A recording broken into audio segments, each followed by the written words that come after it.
গতবার Pakistan super league পিএসএলে খেলেছিলেন করাচি কিংসের হয়ে। ঠিক সাকিবীয় না হলেও সাকিব আল হাসানের পারফরম্যান্স খুব একটা খারাপও ছিল না।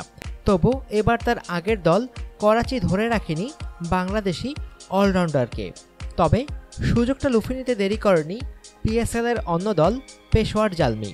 পিএসএলের ড্রাফটে আজ সুযোগ পেয়ে আগামী মৌসুমের জন্য সাকিবকে দলে টেনেছে পেশোয়ার জালমি।